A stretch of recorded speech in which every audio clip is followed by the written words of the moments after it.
The year was 1837, and London lay beneath a shroud of fog, its narrow streets echoing with the rattle of carriage wheels and the distant tolling of church bells. Smoke from countless chimneys curled into the gray sky, mingling with the mist to form the heavy atmosphere of a city on the rise. In the bustle of markets and the clamor of docks, one could sense the weight of transition. The old world of fields, villages, and horse-drawn plows was slowly giving way to a new one of steel, coal, and steam. The city's pulse beat with restless energy, vibrant yet uneasy, as England stood on the threshold of a new era. This was a land of sharp contrasts. On one side were grand avenues, glowing gas lamps, and proud townhouses of the wealthy. On the other were crowded alleys where families lived in a single damp room, their lives bound to the relentless rhythm of factory bells. For centuries, the kingdom had been rooted in agriculture, but now it was being reshaped by the power of industry.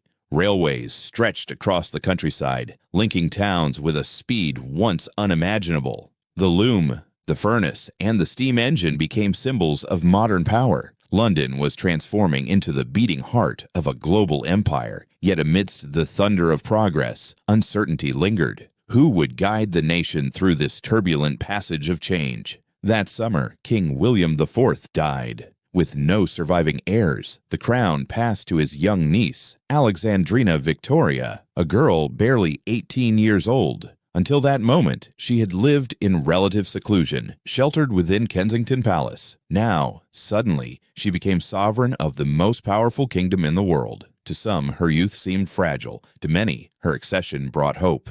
Britain's political stage was fractured, with ministers quarreling, parties divided, and society itself in upheaval. The rise of a new monarch seemed to promise a unifying force, a fresh beginning for a restless nation. Victoria's first steps into public life were watched with caution and curiosity. She was small in stature, serious in demeanor, yet her presence carried the weight of destiny. To the people, she was more than a royal successor. She was a symbol of renewal, a reminder that even in uncertain times, history could turn toward continuity and strength. The ceremonies of her accession filled London with celebration, but beneath the pageantry lay a deeper question. Could this young queen embody the stability, morality, and authority that the age demanded? England was not only a nation in transition, it was a nation poised to shape the world. The forces gathering in those early years of Victoria's reign would propel Britain into an age of unprecedented expansion.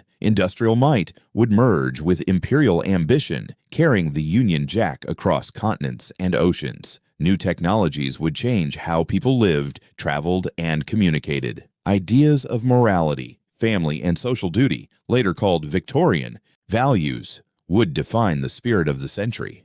And at the center of it all stood a queen, whose reign would become synonymous with the age itself. Yet the dawn of the Victorian age was not simply about one woman's rise to power. It was about the convergence of forces, economic, political, and cultural, that remade the identity of Britain. The factories and railways were as much a part of this story as the palace and the throne. The struggles of the working poor stood alongside the triumphs of inventors and explorers. The moral debates within Parliament echoed the voices of preachers, writers, and reformers who sought to define the nation's conscience. England was becoming more than a kingdom. It was becoming an empire of industry, a crucible of ideas, and a global power whose influence would stretch far beyond its shores. In 1837, no one could yet foresee the full magnitude of the coming decades. Few imagined that Victoria would reign for more than 60 years, or that during her lifetime Britain would reach the height of its imperial strength. But already, in the mist and smoke of London, the outlines of a new age were taking form. It was an age that would celebrate progress, yet confront poverty, glorify empire, yet struggle with conscience, build monuments to science and commerce, yet wrestle with questions of faith and morality. The Victorian era was more than a chapter in English history. It was the stage upon which the modern world was rehearsed. Its contradictions between wealth and want, tradition and innovation, empire and liberty still echo in the present. The young queen, stepping into the grandeur of her coronation, could not have known the weight of the legacy she was about to create, but history would remember her name, and with it, the story of a nation that for a time would rule the world. And so, as the bells of Westminster rang to announce her reign, Britain entered a new age. It was an age defined not only by a monarch, but by the marriage of industry and empire, of morality and ambition. The Victorian era had begun, and with it, the long and dramatic story of a kingdom at the height of its power. Yet even as the bells of Westminster rang to announce the dawn of Victoria's reign, the true stage upon which her monarchy would unfold was already being set. Beneath the celebrations and pageantry lay a deeper transformation, one that was reshaping not only London, but the entire kingdom. The fields and villages of Old England were giving way to railways and factories. The rhythm of the plow was being replaced by the hum of the machine. If Victoria was to become the figurehead of a new age, it was this vast force of industrial change that would define both her reign and her empire. The dawn of Victoria's reign unfolded at the height of a transformation that had already begun to reshape Britain. The Industrial Revolution, first kindled in the late 18th century, was now a roaring fire of innovation and growth. Across the countryside, factories rose where quiet fields once stood. Their chimneys pierced the skyline, their furnaces glowed with constant heat, and their machines echoed in an endless rhythm. Cotton mills in Manchester, steel foundries in Sheffield, and shipyards along the Clyde together formed the pulse of a nation whose strength came not only from its monarchy, but from the energy of iron, coal, and steam. Railways extended across the kingdom like arteries of progress.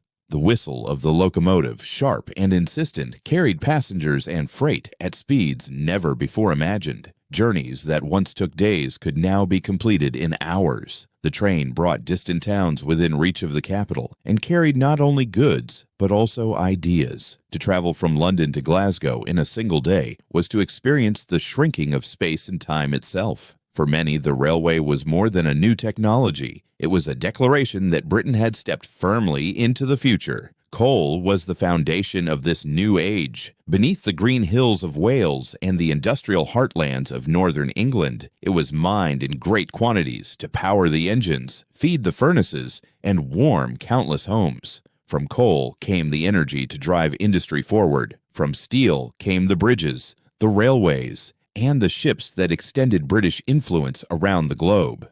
These materials reshaped both the landscape and the skyline. Villages grew into towns, towns swelled into cities, and the countryside itself became threaded with smokestacks and rail lines. At the center of this immense change stood London. Already a capital of politics and tradition, it became a capital of commerce, finance, and industry. By the middle of the 19th century, it was the largest city in the world, its population surging beyond 2 million. The city's docks welcomed goods from every corner of the earth. Tea from India, cotton from America, timber from Canada, and spices from the East Indies. London's banks financed projects far beyond Britain's shores, from railways in South America to canals in the Middle East. Its newspapers, widely read, carried political debate and cultural commentary into homes across the nation. London was no longer merely the seat of a kingdom, it was the hub of a global network, the heart of an industrial age. Yet within this progress lay striking contrasts. The Industrial Revolution created unprecedented prosperity, but its rewards were unevenly spread. For the growing middle class, the manufacturers, merchants, and professionals, this was a time of opportunity. Their wealth could be measured in mills and warehouses, in trade and investments. They purchased fine homes, furnished them with the latest designs, and sought education for their children as a path to advancement. For them, industry meant not only prosperity, but influence. They were no longer overshadowed by the ancient aristocracy, for wealth and achievement now rivaled lineage in shaping social power. For many others, however, life in the industrial cities was defined not by wealth, but by endurance. Districts such as London's East End, or the densely populated neighborhoods of Manchester and Birmingham, grew rapidly and often without proper planning. Families shared small living spaces, while clean water and sanitation struggled to keep pace with the growth of population. Streets were crowded, air was heavy with smoke, and the sound of machinery was ever present. Daily life was tied to the clock of the factory and the hum of the city. Work was steady but wages modest, and households had to carefully balance their needs against limited means. This divide between prosperity and hardship became one of the defining features of Victorian England. A gentleman in a black coat and top hat might walk past a row of modest dwellings where families managed with little. Gaslight illuminated both the grandeur of the West End and the narrow alleys of the East. Writers and reformers began to highlight these contrasts. Charles Dickens, drawing from what he saw in the streets of London, filled his novels with vivid depictions of city life, capturing both the energy of progress and the struggles of ordinary people. His works resonated deeply, not only as literature but as a mirror held up to society. Even within difficulty, there was determination. Communities developed strong bonds of support, often built around churches, neighborhood groups, and voluntary associations. Campaigns emerged for better housing, for education, and for healthier cities. Gradually, reform found its way into legislation. Clean water initiatives, public health measures, and improved infrastructure began to transform the living conditions of the urban population. Though progress was slow and challenges remained, these efforts revealed that the Industrial Revolution was not solely about machines and markets. It was equally about people, society, and the search for balance in a changing world. The scale of change was breathtaking. In the span of a few decades, Britain moved from an agrarian rhythm into the restless pace of industrial modernity. Smokestacks and bridges rose across the landscape. The whistle of trains joined the bells of churches in the soundscape of daily life. London, Manchester, Liverpool, and Birmingham grew into vast centers of energy and innovation. To walk through these cities was to encounter both the triumph of progress and the strain of adaptation. This was the nation that Victoria inherited when she took the throne. It was no longer the pastoral kingdom of her ancestors, but a country transformed by technology and trade. The Industrial Revolution had made Britain the workshop of the world, but it had also presented new questions about fairness, community, and identity. The decades ahead would be shaped by attempts to answer those questions, to guide industrial power towards stability and justice. Industry and urbanization were not simply the backdrop to Victoria's reign. They were its foundation. Without coal and steel, without railways and shipyards, Britain could not have commanded the global influence it soon would. The Industrial Revolution and the rapid growth of cities were the crucible in which Victorian society was formed. In their fire, the destiny of both queen and empire was set. Yet the story of Victorian England was not written in smoke and steel alone. The furnaces and railways defined the pace of change, but it was the people, living, striving, and enduring within this transformed landscape, who gave the age its character. Industry had redrawn the map of Britain, and with it emerged a society layered with contrasts: the grandeur of nobility, the ambitions of a rising middle class, the daily endurance of workers, and the precarious lives of the poor. To understand the Victorian era, one must look not only at the engines of progress, but at the human world they created. Victorian England was a society of many layers, a hierarchy as complex as the cities and towns that now define the nation. At the top stood the aristocracy, families whose titles and estates connected them to centuries of tradition. Their country houses, surrounded by manicured gardens, remained symbols of continuity in a world of rapid change. The nobility filled the House of Lords, guided the tone of high society, and preserved the rituals of an older England. Yet even for them, the new age posed challenges, for their influence was now joined, sometimes even rivaled, by the growing wealth of those who came from trade and industry.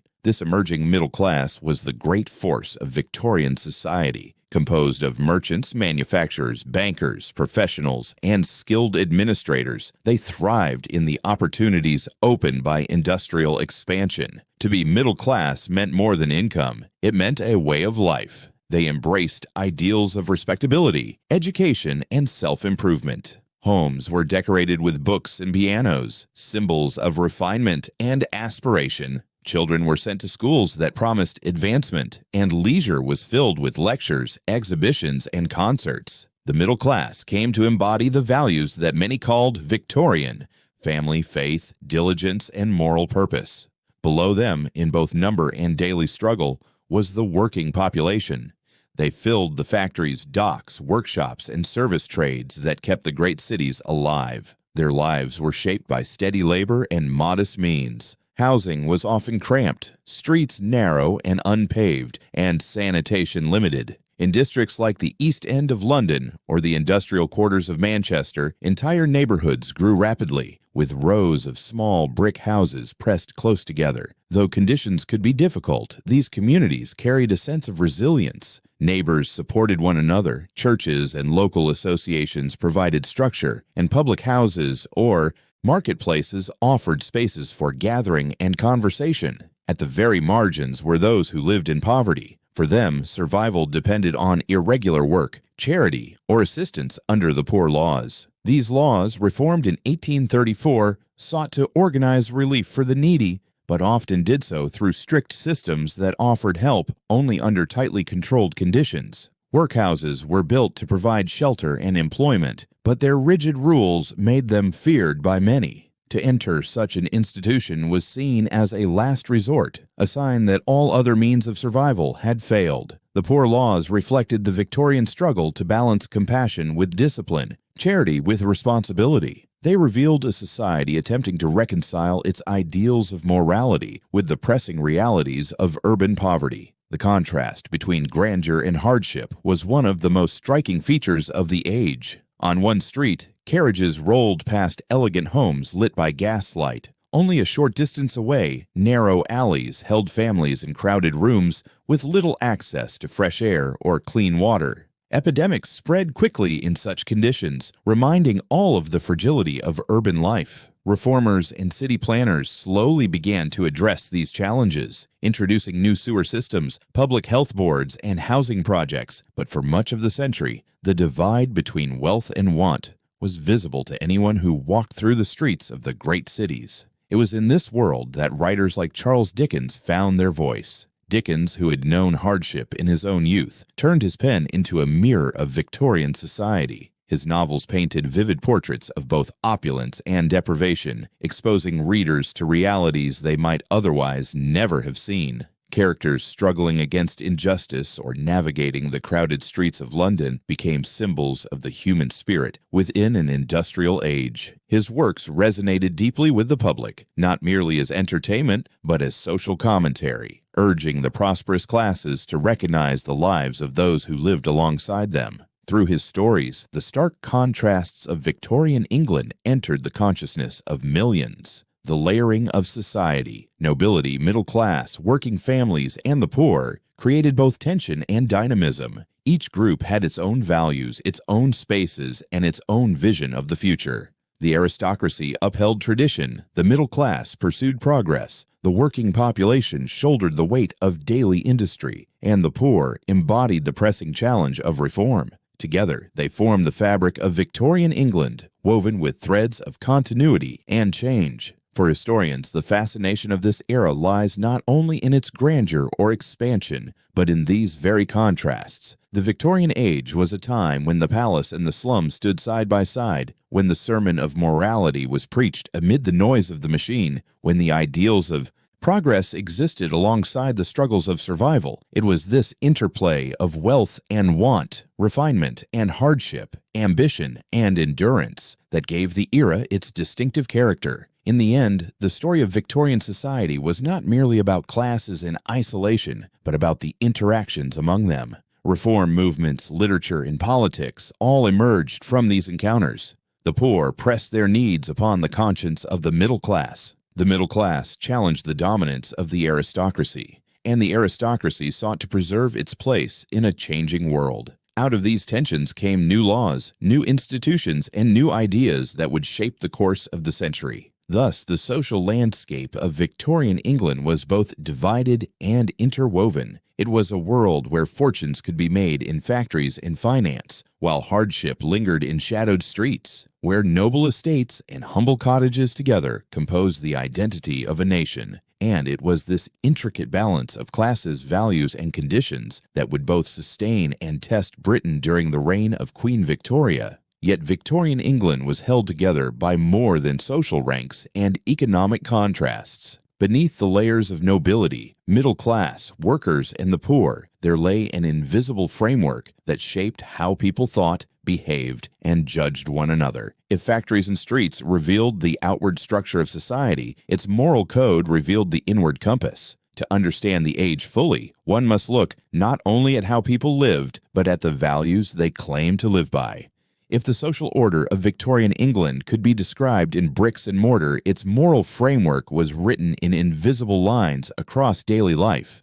The phrase Victorian morality has since come to symbolize an entire code of conduct, one that exalted family, discipline, faith, and a clear sense of duty. To live respectably meant not only to behave with propriety, but also to be seen as doing so. Outward appearance became as important as inner conviction, and the age developed a reputation for solemnity and restraint. At the heart of this morality stood the family. The household was seen as the cornerstone of society, a microcosm where values were taught and upheld. Fathers were expected to provide, mothers to guide and nurture, children to learn and respect authority. The image of Queen Victoria herself, a devoted wife to Prince Albert and mother to 9 children, became the model for this domestic ideal. Portraits of the royal family circulated widely, reinforcing the vision of a home bound together by loyalty, affection, and moral purpose. For many, the home was not only a private refuge, but a stage upon which the values of the age were displayed.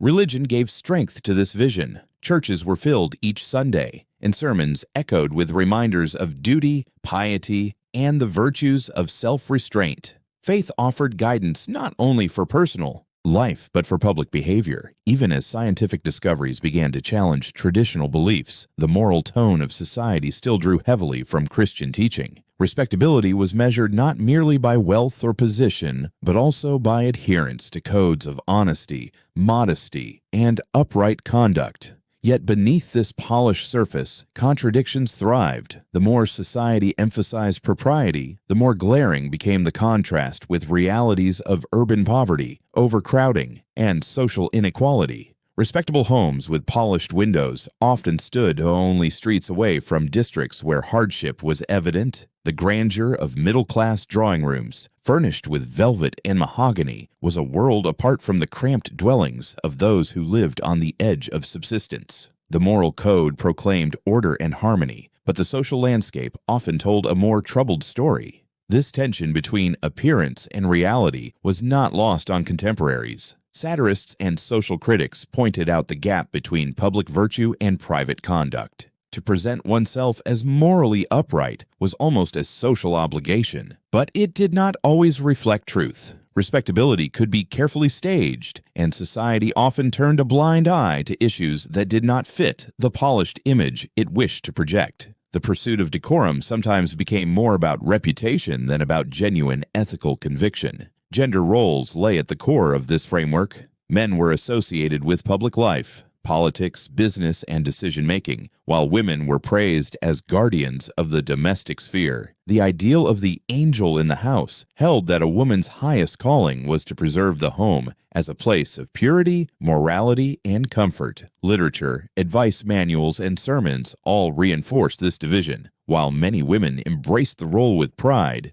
others found it restrictive, and by the later years of Victoria's reign, early movements for women's education and rights began to challenge the established order. The legacy of Victorian morality was thus twofold. On one side, it fostered stability, discipline, and a sense of shared values. It encouraged philanthropy, the founding of schools, hospitals, and charitable societies. On the other side, it concealed or ignored the difficulties faced by many. By insisting so strongly on appearance, it risked creating a society where image mattered more than substance. The polished exterior of the era often hid social struggles that reformers would later bring to light. Looking back, Victorian morality appears as both a guiding star and a mask. It gave coherence to an age of immense change, reassuring people that even in the face of industrial upheaval and imperial expansion, there remained a firm moral compass. At the same time, it revealed the paradox of an era that valued respectability so highly that it sometimes failed to confront the realities behind the facade. In the drawing rooms of the prosperous, in the sermons of the churches, and in the ideals of the royal family, Victorian morality was celebrated as the essence of the age. But in the crowded streets of the cities and the debates of reformers, its limitations became clear. The story of Victorian morality was not simply one of virtue and duty. It was also the story of how a society sought to reconcile its ideals with the complex, often harsh realities of 19th century life. Yet morality alone could not sustain a society in the midst of such rapid change. If Victorian values provided the compass, the nation also required the tools to navigate the uncharted waters of modernity. That guidance came increasingly from the classroom and the laboratory, where education and science promised to shape not only individual lives, but the destiny of the empire itself. If morality was the compass of Victorian society, education and science became its engines of transformation. In earlier centuries, learning had been the privilege of the few, aristocrats, clergy, and the fortunate sons of prosperous families. But in the 19th century, the belief grew that knowledge should no longer be confined to elites. Education was seen not only as a personal benefit, but as a civic duty, essential for a modern industrial nation. The drive for reform gathered momentum with new legislation. The Education Act of 1870, known as the Forster Act, laid the foundation for elementary schooling across England and Wales. For the first time, local school boards were empowered to establish schools where none existed. Attendance was not yet universal, but the principle had been established. Every child should have the opportunity to learn. Later laws in the 1880s and 1890s strengthened the system, gradually making attendance compulsory and free. Reading, writing, arithmetic, and moral instruction formed the core of the curriculum. Though modest by modern standards, these lessons were revolutionary in their reach, bringing literacy to millions who had previously been excluded from formal learning. The schoolhouse itself became a symbol of the age, rising in towns and villages, built of brick with tall windows and ringing bells. These buildings stood as monuments to the Victorian faith in progress. Education was seen as the great equalizer, a pathway to respectability, employment, and civic responsibility. The middle classes, already committed to self-improvement, embraced schooling with enthusiasm, while even working families came to view it as an essential part of their children's future. To be literate was no longer a rare privilege. It was fast becoming a common expectation. At the same time, the world of science was advancing at a pace that astonished even its own practitioners. The 19th century was an age of discovery and debate, where the mysteries of nature were probed with new instruments and new theories. Few names captured the imagination of the age as vividly as Charles Darwin. In 1859, his On the Origin of Species presented a radical theory of evolution by natural selection. The idea that life developed through gradual change, shaped by competition and adaptation, challenged long-held beliefs about creation and humanity's place in the universe. Darwin's work provoked immediate controversy. For many, it appeared to contradict the literal teachings of the Bible, sparking fierce debate between science and religion. Yet for others, it was a revelation, a new framework that explained the diversity of life and the hidden processes of nature. The debates were not merely academic. They touched the core of Victorian identity, forcing society to confront the relationship between faith and reason, tradition and innovation. The clash between pulpit and lecture hall became one of the defining cultural dramas of the century. But science was not only a source of tension, it was also a fountain of wonder. Advances in chemistry, physics, and medicine transformed daily life. Michael Faraday's experiments with electricity laid the groundwork for technologies that would light cities and power machines. James Clerk Maxwell's theories of electromagnetism unified forces of nature once thought separate. Improvements in medical knowledge reduced epidemics, while sanitation and public health measures lengthened life expectancy. The Victorian fascination with discovery filled lecture halls, museums, and exhibitions. The Great Exhibition of 1851, housed in the glittering Crystal Palace, showcased inventions and marvels from across the globe, a celebration of human ingenuity under the watchful eye of Queen Victoria and Prince Albert. For the Victorians, science and education were not isolated pursuits. They were part of a grand narrative of progress. Knowledge was seen as the key to unlocking both material prosperity and moral improvement. Yet the tension between faith and discovery never fully disappeared. For every reformer who saw education as a light against ignorance, there were preachers who warned against the perils of questioning divine authority. For every scientist who proclaimed new laws of nature, there were voices that urged caution, fearing the erosion of spiritual foundations.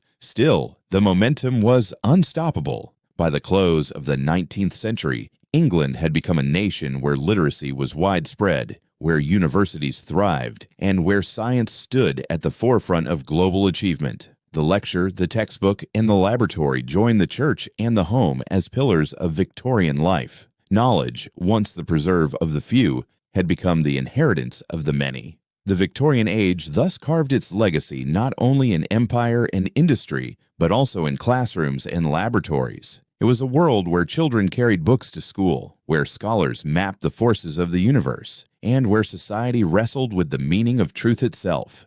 In this interplay of education and science lay one of the era's greatest triumphs and one of its deepest challenges, the attempt to reconcile the search for knowledge with the enduring quest for moral certainty. Yet knowledge and discovery alone could not define the destiny of Victorian Britain. While classrooms and laboratories equipped the nation with tools for progress, it was in the halls of Parliament and the chambers of the monarchy that decisions were made about how that progress would be guided. The balance between tradition and reform, between Crown and Commons, became the political stage upon which the Victorian age truly unfolded. Politics in 19th century England was a careful balancing act, an evolving experiment in constitutional monarchy. The throne still stood as the ancient symbol of continuity, yet the machinery of governance was increasingly driven by elected representatives and parliamentary debate. Queen Victoria, though sovereign of the realm, reigned within the boundaries of a system that had been shaped by centuries of reform and compromise. Hers was a reign of influence rather than command, of guidance rather than decree. The constitutional monarchy of Britain had, by Victoria's time,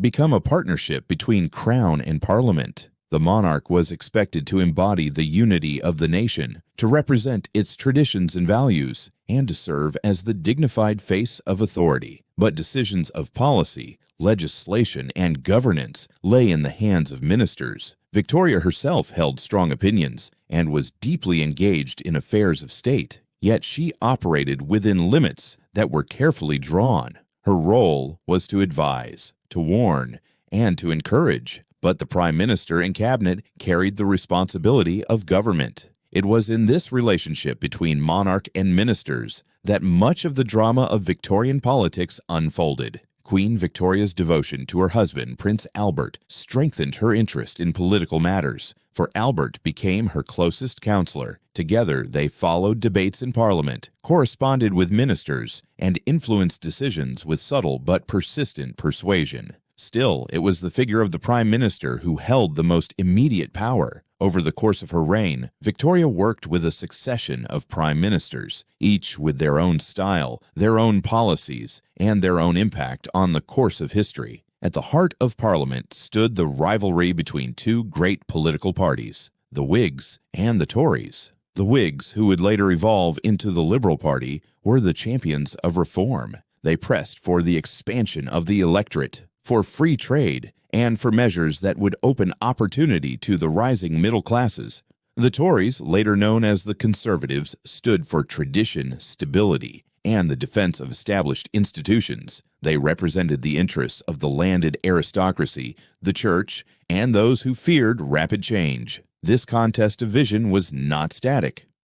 The century witnessed a gradual broadening of democracy. The Reform Acts of 1832, 1867, and 1884 expanded the franchise, bringing more men into the ranks of voters and slowly shifting the balance of power. Each reform was contentious, debated fiercely within Parliament and across the country. The Whigs argued for the necessity of change to keep pace with a modern nation, while the Conservatives often urged caution, fearing that too much democracy would unsettle the foundations of society. Yet with each step, the principle of popular representation grew stronger, and the House of Commons gained supremacy over the House of Lords. For the Queen, navigating between these rival parties was both a personal and political challenge. She admired strong leadership, and she developed deep attachments to certain prime ministers. Her partnership with Lord Melbourne in her early reign shaped her political education, while her respect for Sir Robert Peel demonstrated her ability to work across party lines. Later, her complex relationships with Benjamin Disraeli and William Gladstone brought color to political life. Disraeli flattered her and spoke with warmth, earning her loyalty. Gladstone inspired her respect but also tested her patience with his stern lectures. These personal dynamics influenced how politics played out at the highest levels, revealing the subtle but significant role of monarchy in a parliamentary system. Beyond personalities and parties, the Victorian political system embodied a tension between continuity and change. The crown stood for permanence, tradition, and the unity of the kingdom. Parliament, with its debates and reforms, reflected the restless energy of a society in transition. Together, they created a system that allowed for both stability and adaptation. It was neither absolute monarchy nor pure democracy, but a distinctive blend that made Britain an example for other nations watching closely. By the end of the 19th century, the outlines of modern parliamentary democracy were clearly visible. The Prime Minister, once merely the first among equals, had emerged as the dominant force in governance. The two-party system had taken firm shape, with liberals and conservatives alternating in power. The electorate had expanded, though not yet to include women or all men, and the monarchy, though limited in authority, retained immense symbolic weight. Queen Victoria herself became the living emblem of the constitutional order, an enduring figure who presided over a system that was as dynamic as it was stable. The political world of Victorian England was thus both grand and practical, filled with ceremony, yet grounded in debate. It was an arena where ancient traditions coexisted with modern reforms, where the sovereign and the statesman together shaped the destiny of a nation. In this evolving partnership between monarchy and parliament lay one of the great achievements of the Victorian age, the creation of a political system that could guide Britain through the challenges of industrialization, empire, and social change without tearing the fabric of the state apart. Yet even as the monarchy and parliament found their balance, the pressure for change did not rest. The very stability of the Victorian system depended on its capacity to evolve, to respond to the voices rising from factories, cities, and newly literate communities. Politics was no longer only about preserving tradition. It became about reforming institutions to meet the demands of an industrial and democratic age. If the Victorian political system was defined by its balance of monarchy and parliament, it was equally shaped by the relentless demand for reform. The 19th century was not a static age. It was an era in which voices from every corner of society pressed for change. Laws were challenged, institutions tested, and traditions reshaped as Britain moved cautiously yet steadily toward a broader, more inclusive political order. The most visible markers of this transformation were the Reform Acts. The first, passed in 1832, before Victoria's reign, had already shaken the foundations of the old political order by redistributing seats in Parliament and reducing the dominance of so-called rotten boroughs. It also extended the vote to a larger portion of the middle classes, particularly those with property. But it was only the beginning. As the century unfolded, the pressure to widen the franchise grew stronger, driven by the conviction that Britain's growing urban and industrial population deserved a voice in the governance of the realm. The Second Reform Act of 1867, passed under the leadership of the Conservative Prime Minister Benjamin Disraeli, marked a significant step forward. It extended the vote to many urban working men, effectively doubling the electorate. The measure was hotly debated. Some feared it would unleash radicalism. Others saw it as a necessary concession to the realities of modern society. Yet once enacted, it brought into politics a wider section of the population, strengthening the link between government and governed. Later, the Third Reform Act of 1884 extended voting rights further, reaching rural working men and making the electorate larger than ever before. Though still far from universal, the principle was becoming clear. Political legitimacy rested increasingly on the consent of the people. Alongside the question of the vote came the challenge of working conditions in the new industrial age. Factories and mines, symbols of progress, also revealed the strains of rapid urbanization. Reformers, shocked by reports of long hours and unsafe environments, campaigned for laws that would impose limits and create safer standards. Parliamentary inquiries brought attention to conditions that many believed needed oversight. As a result, a series of factory acts and other measures were passed throughout the century. These acts gradually reduced excessive hours, established rules for safety, and sought to improve the well-being of the nation's workforce. Though modest in their beginnings, they represented a recognition that industrial power had to be balanced with human dignity, and that government bore a responsibility for the conditions of modern life. Yet reforms were not only shaped from above, they were also demanded from below. In the 1830s and 1840s, the movement known as Chartism arose, one of the most significant popular campaigns in Victorian Britain. Named after the People's Charter of 1838, the movement called for sweeping changes to the political system, universal male suffrage, secret ballots, annual parliaments, equal electoral districts, and the payment of members of parliament so that ordinary men could serve. Mass meetings were held in cities and towns. Petitions bearing millions of signatures were carried to Parliament, and the voices of working people were heard with unprecedented force. Although Parliament rejected the Charter's demands at the time, the movement left a lasting legacy. Its rallies revealed the growing political consciousness of the urban classes, and its petitions highlighted the distance between established institutions and the aspirations of the people. Chartism ultimately faded in the 1850s, but many of its demands, such as the secret ballot and wider suffrage, would eventually be realized in later decades.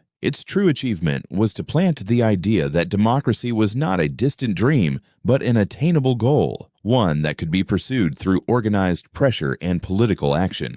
Taken together, these reforms, whether enacted by Parliament or demanded by citizens, reshaped the landscape of Victorian Britain. The electorate expanded, the law acknowledged the need for humane conditions in an industrial society, and popular movements demonstrated that politics could not remain the preserve of the few. The old order of aristocratic dominance gave way to a more participatory model, though still cautious, still incremental. The Victorians did not tear down their institutions. They adapted them, layer by layer, to meet the challenges of a new age. For Queen Victoria, these changes were both a test and a reassurance. She often viewed the calls for reform with suspicion, fearing instability. Yet she recognized that the strength of her reign lay in its ability to adapt. By the later years of her life, she presided over a kingdom that was markedly more democratic than the one she inherited, its politics broader, its debates more inclusive. The monarchy survived not by resisting reform, but by learning to coexist with it. By the close of the century, Britain had become a nation in which the principle of representation was firmly entrenched. Even if imperfect, the Reform Acts had transformed the electorate, the Factory Acts had improved working life, and the memory of Chartism had left an enduring imprint on the political imagination. The Victorian age had proved that change,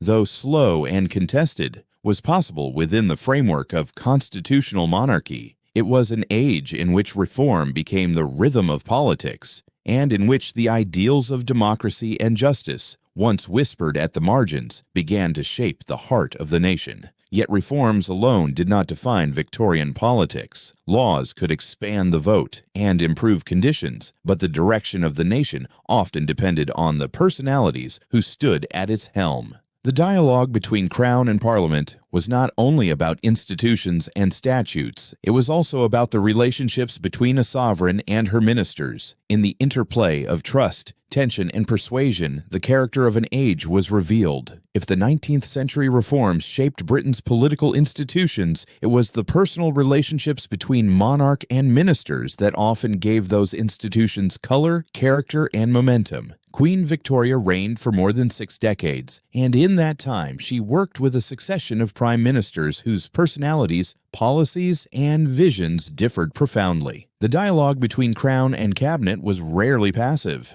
It was a dynamic interplay that helped define both domestic governance and foreign policy. Her first great political partnership was with Lord Melbourne, a seasoned Whig statesman who became prime minister just as the young queen ascended the throne. Melbourne was patient, kind, and instructive, a tutor as much as a minister. For Victoria, barely 18, his guidance was invaluable. He explained the workings of Parliament, advised her on the subtleties of politics, and provided the reassurance of a steady hand. Their relationship was one of deep trust, even affection. Under Melbourne's influence, the Queen's early reign was marked by a confidence that might otherwise have faltered. He instilled in her a sense of how monarchy could coexist with party politics, not by commanding, but by listening and learning. When Sir Robert Peel entered her life, the tone changed. Peel, a conservative, was disciplined, pragmatic, and less indulgent of royal sentiment.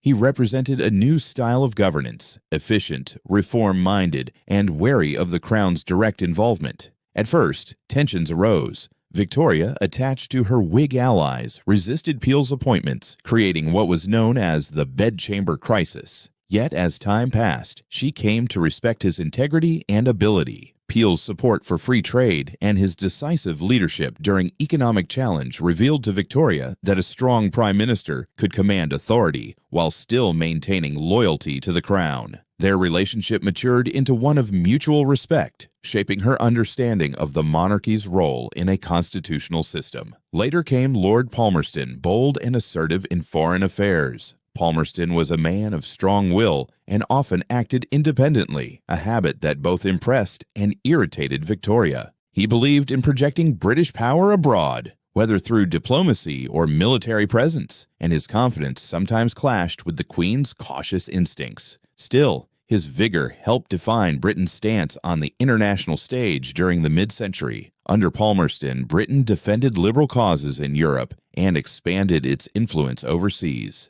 Victoria did not always approve of his methods, but she could not deny his effectiveness. Their exchanges reflected the balance of monarchy and ministerial authority, a queen determined to safeguard her prerogatives, and a statesman equally determined to chart Britain's course abroad. Among all her prime ministers, two stand out for the drama of their rivalry and their contrasting influence on Victoria: William Gladstone and Benjamin Disraeli. Gladstone, leader of the Liberals, was earnest, intellectual, and moralistic. He lectured the Queen in long audiences, filling their conversations with detail and intensity. Victoria respected his dedication but found his manner wearying. He treated her more as a pupil than a sovereign, and though she acknowledged his brilliance, their relationship was often strained. His reforms in finance, administration, and social policy reshaped the state, but his lack of warmth left the Queen distant. Disraeli, in contrast, charmed her completely. Leader of the Conservatives, he approached the monarchy with reverence and wit. He flattered Victoria, calling her the Fairy Queen, and later the Empress. After she was given the title Empress of India, he spoke not only of policies, but of visions, of empire, of Britain's place as a world power. With Disraeli, Victoria felt valued as a partner rather than a pupil. Their alliance symbolized the harmony that could exist between crown and cabinet when personal rapport matched political ambition. Under his leadership, Britain expanded its influence abroad and asserted its prestige with confidence. For Victoria, Disraeli was not only a prime minister, but a friend. The contrasts between these men, Melbourne's gentle tutelage, Peel's disciplined reform, Palmerston's assertive diplomacy, Gladstone's moral fervor, and Disraeli's imaginative grandeur, trace the arc of Victoria's reign itself. Each relationship taught her something new about the monarchy's role, its limits, its possibilities, its dependence on persuasion rather than command.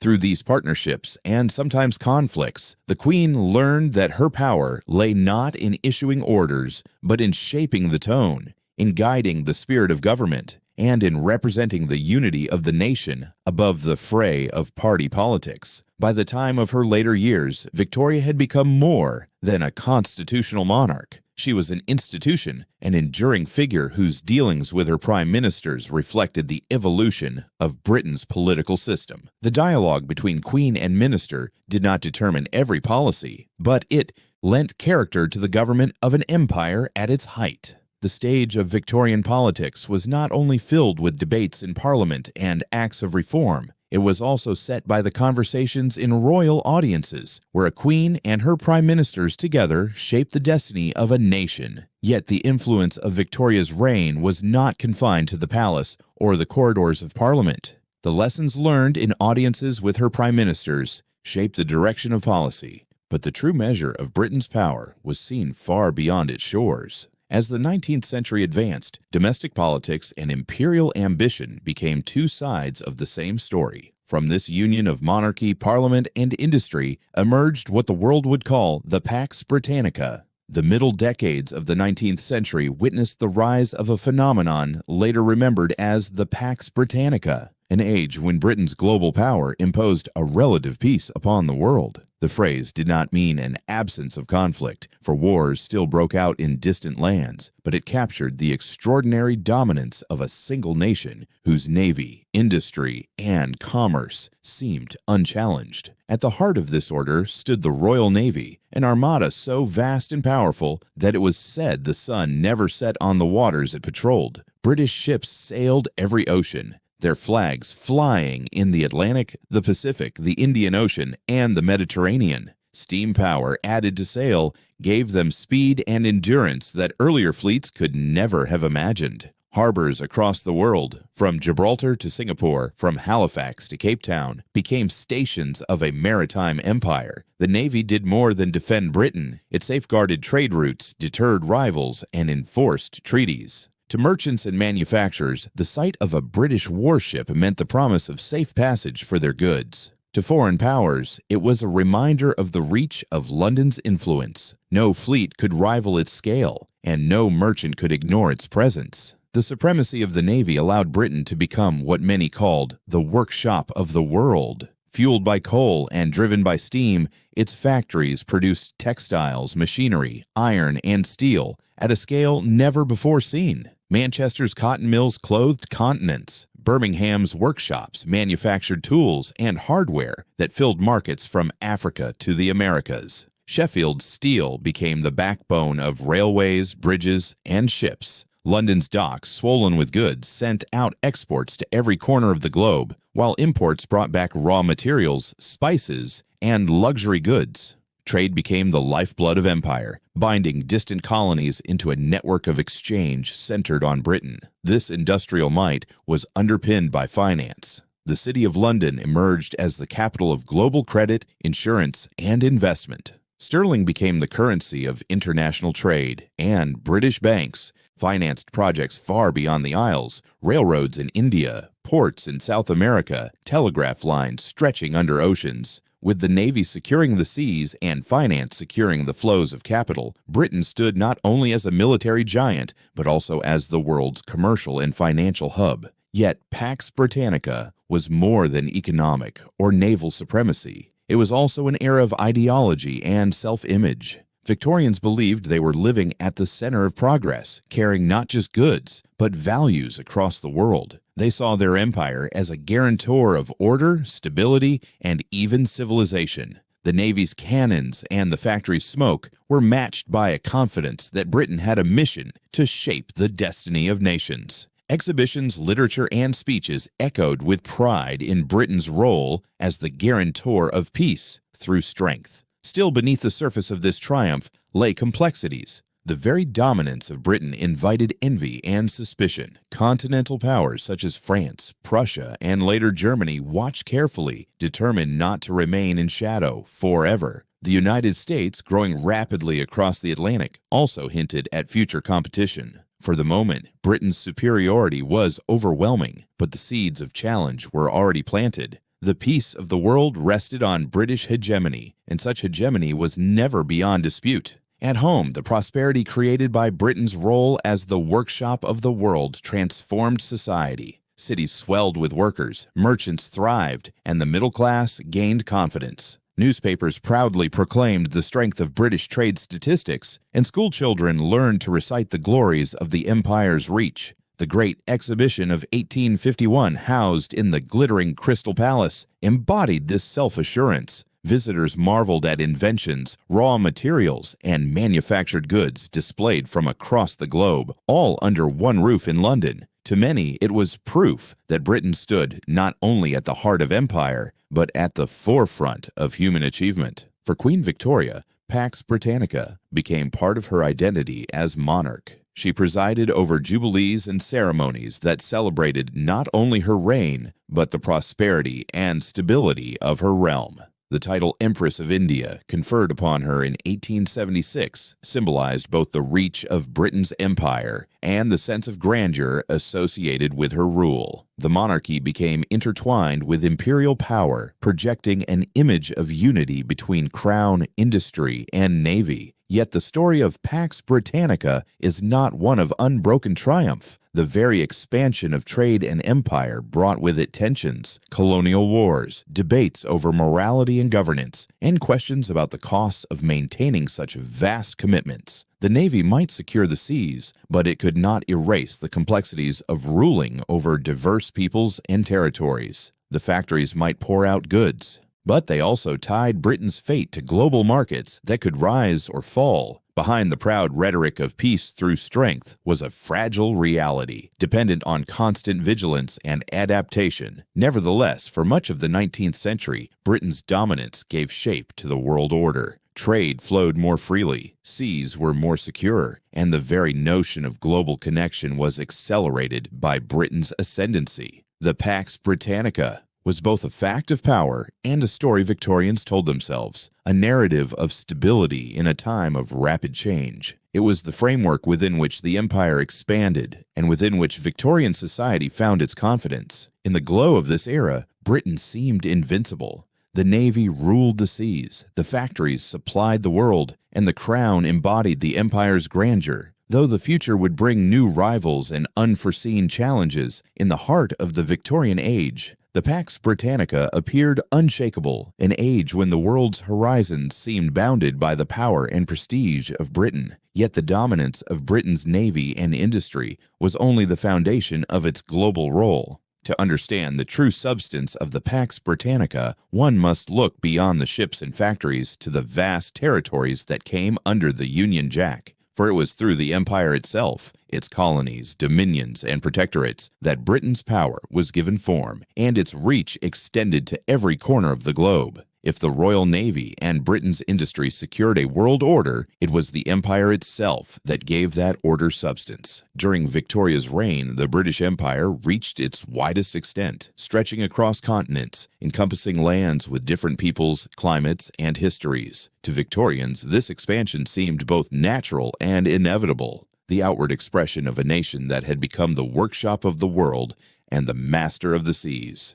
At the very heart of the empire stood India. For more than a century, Britain's presence had been managed by the East India Company, a vast commercial enterprise that combined trade with governance. Company officials collected revenues, commanded armies, and negotiated with princes, creating a patchwork of authority across the subcontinent. Yet by the mid-19th century, it became increasingly clear that private administration was unsustainable for such a vast and diverse land. The events of 1857, often called the Indian Rebellion, marked a decisive turning point. In its aftermath, the British government assumed direct control. The East India Company was dissolved, and in 1858, the Crown took sovereignty over India. Thus was born the British Raj. Governors-General, later viceroys, ruled in the name of the Queen, and in 1876, Victoria herself accepted the title Empress of India.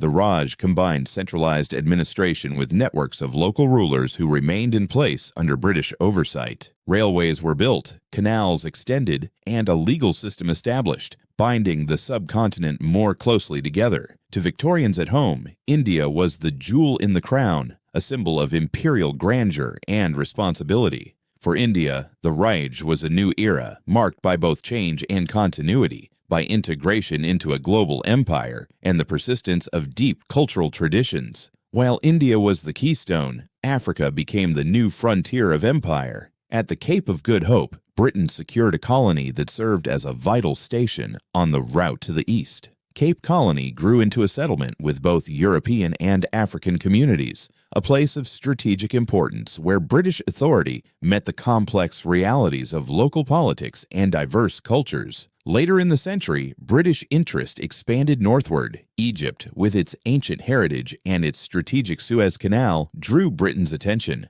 Though formally under Ottoman suzerainty, Egypt came increasingly under British influence after the 1880s, as London sought to safeguard the canal, the vital link to India. In Sudan, British forces confronted challenges of governance and resistance, revealing both the ambitions and the difficulties of imperial expansion in Africa. Elsewhere, British settlers carried the empire across oceans. In Australia, penal colonies established in the late 18th century evolved into thriving settlements, and by the mid-19th century, free colonists outnumbered convicts. Gold rushes brought waves of migrants, while new cities like Melbourne and Sydney rose as symbols of prosperity. Self-government was gradually granted, and Australia developed into a dominion tied by loyalty to the crown, yet proud of its distinct identity. In Canada, the story was one of reconciliation and federation. The legacy of French and British rivalry lingered, but compromise and constitutional reform created a framework for unity. The Act of Union in 1841 and the Confederation of 1867 gave Canada a new political shape,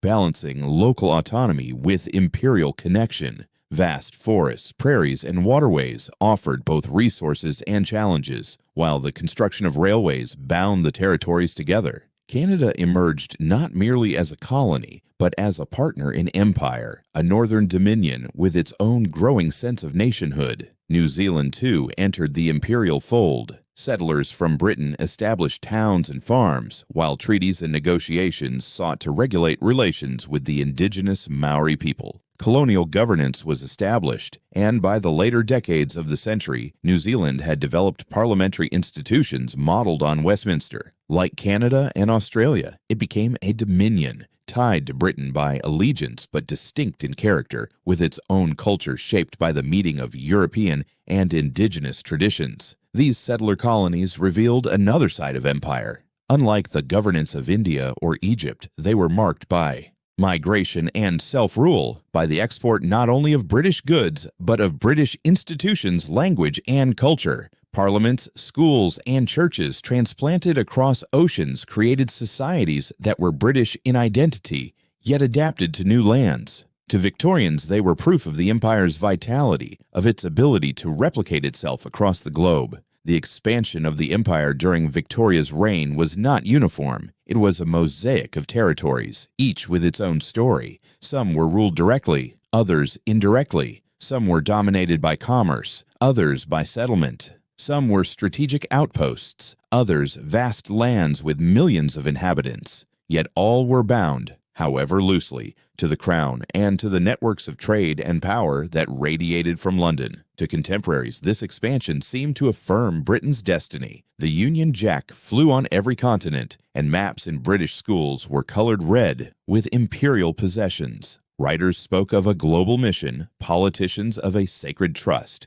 merchants of limitless markets. The empire was celebrated as both a duty and a triumph, a structure that brought together peoples and territories under a single sovereign. But even in its moment of greatest confidence, the empire carried within it contradictions and challenges. Governing such vast lands required constant negotiation, adaptation, and compromise. What to Victorians seemed like order and progress could elsewhere be seen as disruption and intrusion. The expansion was therefore not only a story of power, but also of complexity, of encounters between cultures, and of a global order being reshaped in ways that were not always harmonious. Still, for Britain in the Victorian age, the empire was its crowning achievement. India as the jewel, Africa as the frontier, Canada, Australia, and New Zealand as proud dominions. Together, they formed the substance of an imperial order unprecedented in scope. It was under Victoria's reign that the empire reached its height, not only in geography,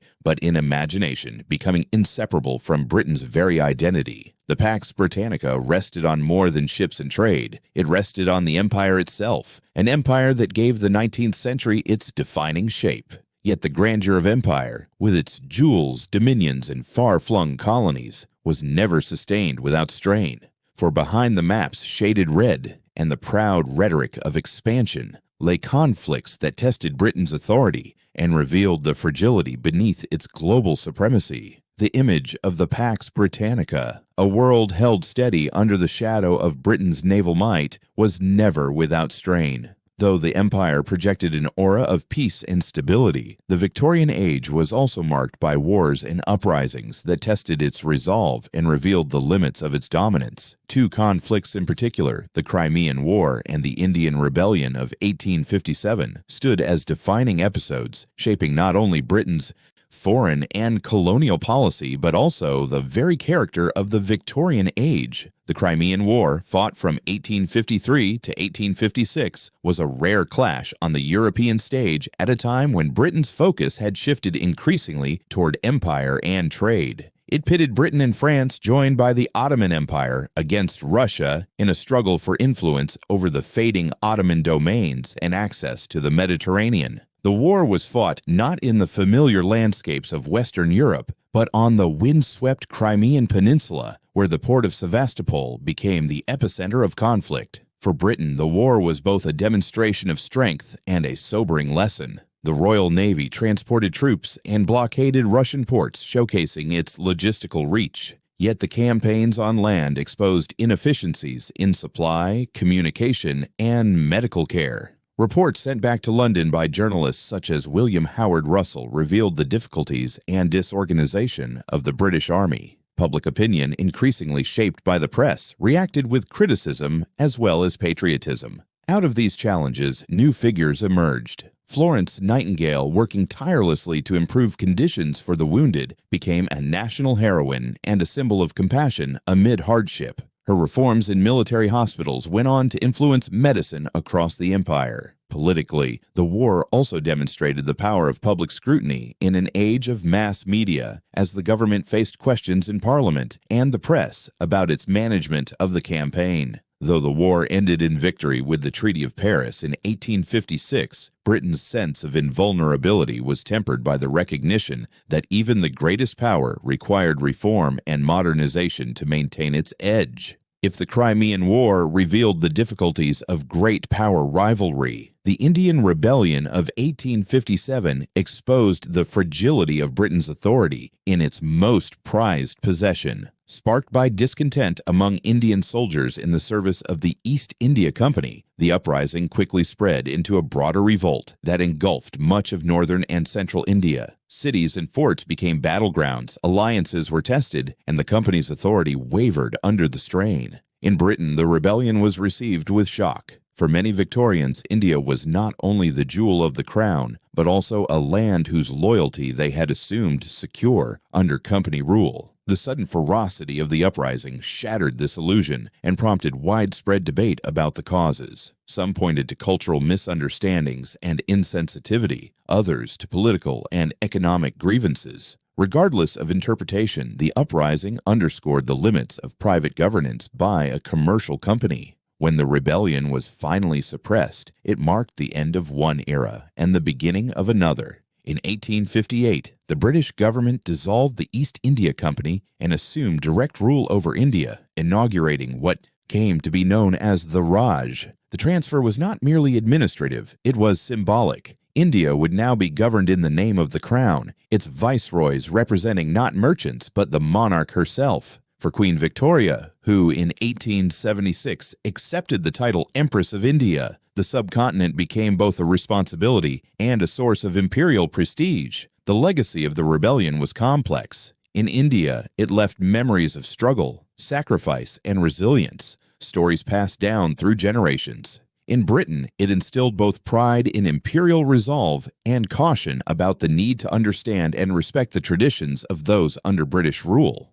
Policies after 1857 placed greater emphasis on working with local rulers and on avoiding actions that might provoke religious or cultural offense. At the same time, railways, schools, and administrative reforms were accelerated in an attempt to strengthen Britain's hold. Together, the Crimean War and the Indian Rebellion illustrated the dual nature of Victorian power. Abroad in Europe, Britain still had to contend with rival states, and at the heart of its empire, it had to face the reality that colonial rule was neither simple nor unchallenged. These conflicts were costly, but they also forged new understandings of governance, diplomacy, and responsibility. They revealed that empire was not sustained by force alone, but required adaptation, reform, and vigilance. For the Victorians, these episodes became part of the story they told about themselves. The heroism of soldiers in Crimea, the dedication of Nightingale, the endurance of administrators in India, all were woven into a narrative of duty and perseverance. The monarchy, too, was drawn into this story,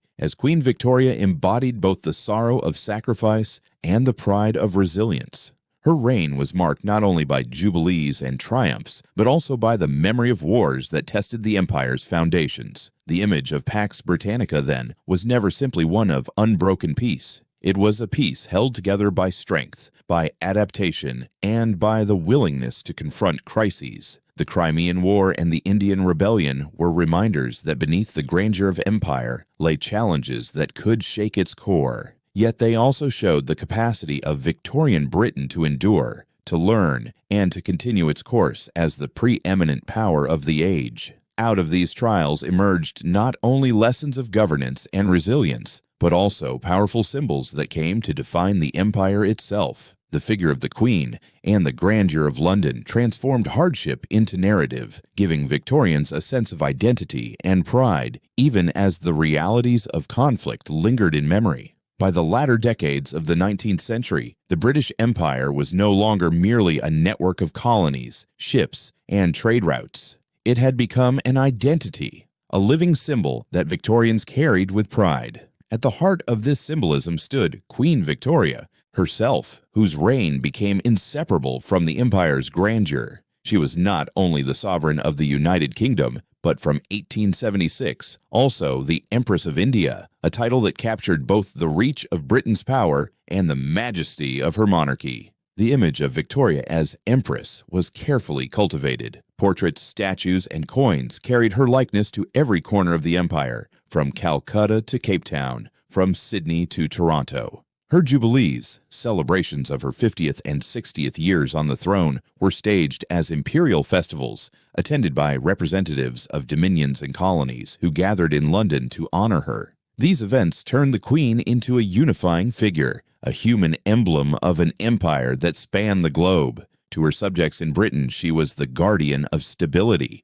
To those overseas, she was the distant but constant reminder of imperial connection. Victoria herself understood the weight of the role. In her speeches and correspondence, she emphasized duty, service, and moral responsibility. As Empress of India, she wrote with sympathy about her Indian subjects and sought to portray her monarchy as a force of benevolent guardianship. While the practical work of governance lay in the hands of ministers and administrators, her symbolic presence lent legitimacy to imperial rule. The crown became not just a national institution, but the central emblem of a world order that Victorians believed brought unity and progress. If the monarchy was the spiritual symbol of empire, London was its physical one. By the late 19th century, the city had grown into the largest metropolis on earth. Its streets thronged with merchants, clerks, sailors, and travelers from across the globe. The Thames was crowded with ships carrying goods from every continent. Warehouses brimmed with cotton, tea, spices, timber, and steel. The docks of London became the beating heart of a commercial empire where the wealth of colonies and dominions converged before being redistributed around the world. More than a port, London was the capital of finance. The Bank of England, Lloyd's of London, and countless private firms turned the city into the clearinghouse of global trade. Sterling became the international currency, while British insurance and credit underwrote ventures from South America to Asia. The London Stock Exchange pulsed with activity, financing railways in Canada, mines in Australia, and telegraph cables under the seas. To contemporaries, London was not merely a city, but the hub of the world, where decisions made in counting houses and boardrooms could ripple across continents. The grandeur of London reflected imperial pride. The Houses of Parliament, rebuilt after the fire of 1834, stood as a Gothic monument to British democracy, yet also as a stage for debates about empire. Trafalgar Square, with its column honoring Admiral Nelson, became a civic shrine to naval triumph. The Crystal Palace of 1851 had dazzled the world as a showcase of industry and empire. Later, imperial institutes and museums displayed artifacts and treasures gathered from afar, reinforcing the narrative that London was both a political and cultural capital of a global order. The symbolism extended beyond politics and commerce. Literature and art captured the imperial imagination. Writers like Rudyard Kipling celebrated the empire as a mission of duty and destiny, while maps colored in red became teaching tools in schools, instilling pride in children who learned that their small island nation ruled lands spread across the earth. Popular culture echoed the grandeur of empire, from music halls to exhibitions, binding everyday life to imperial identity. Yet beneath the confidence, there were questions.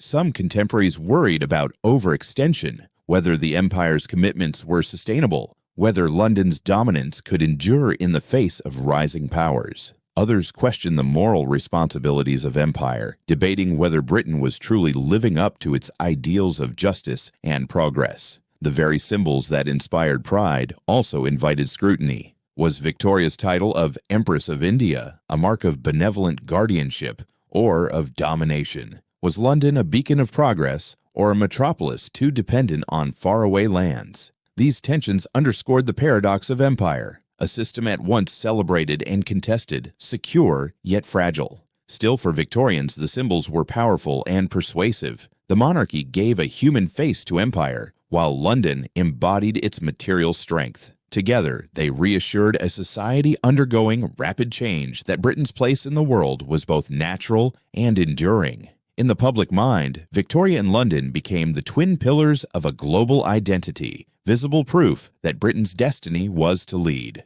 As the century drew to a close, these symbols only grew stronger. The Diamond Jubilee of 1897 marked Victoria's 60th year on the throne. It was not merely a celebration of longevity, but a spectacle of empire, with troops, envoys, and dignitaries from across the globe parading through London. The Queen, frail but resolute, watched as her empire proclaimed its unity in her name. The streets were lined with crowds, the air thick with cheers. The city transformed into the theater of imperial pride. For that moment, the empire seemed invincible and its symbols unshakable. The reality, of course, was more complex, and challenges would soon emerge. But in the heart of the Victorian age, monarchy and metropolis together defined the empire's self-image. Queen Victoria as Empress of India and London as the world's commercial and financial hub stood as enduring emblems of an age when Britain believed itself destined to command the seas, the markets,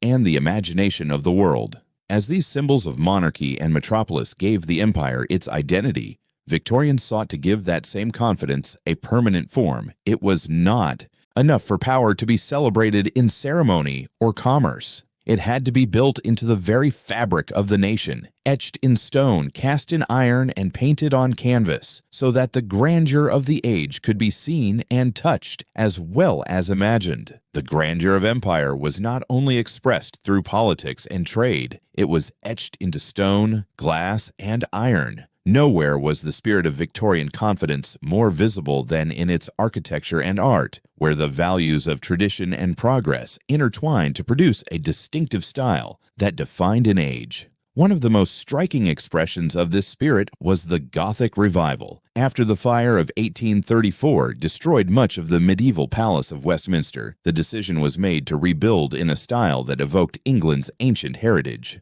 The result was a masterpiece of Victorian ambition, the new Houses of Parliament, designed by Charles Barry with the intricate detail of Augustus Pugin. Its soaring towers, pointed arches, and elaborate ornamentation proclaimed both continuity with the past and the authority of the present. The Great Clock Tower, later known as Big Ben, became one of the most recognizable landmarks in the world, symbolizing not just London, but the endurance of British institutions. Elsewhere, the Gothic revival shaped the face of Victorian cities. St. Pancras railway station in London rose like a cathedral to modern travel, blending medieval forms with the engineering of iron and steel. Universities, churches, and civic buildings across the country adopted the style, their spires and facades connecting industrial progress to the imagery of faith and tradition. For Victorians, the Gothic was more than an architectural preference. It was a moral statement, a declaration that beauty and virtue could flourish, even in an age of machinery. Yet the Victorians were not bound only to the past.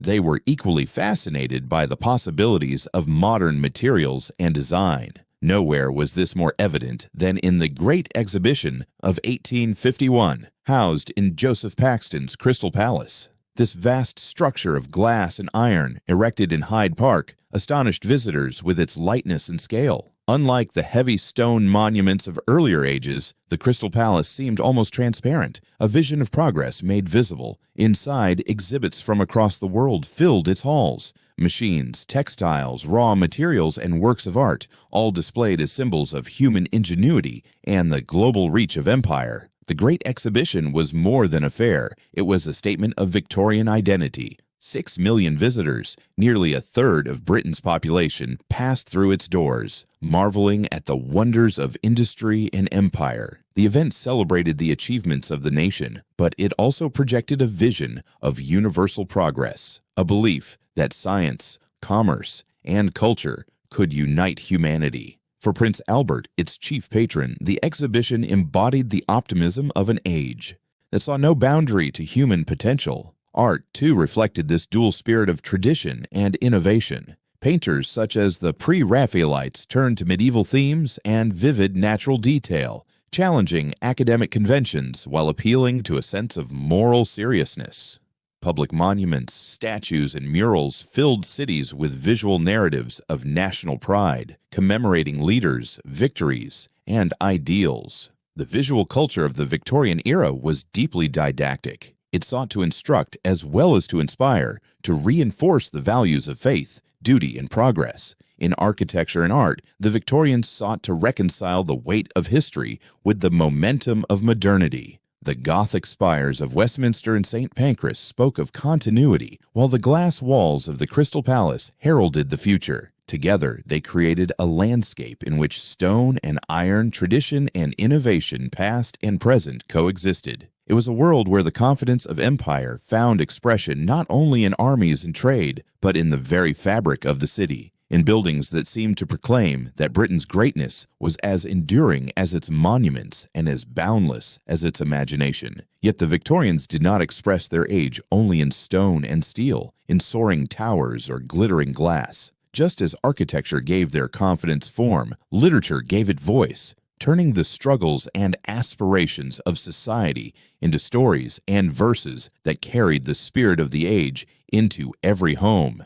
If stone and steel gave form to the Victorian spirit, it was literature that gave it voice.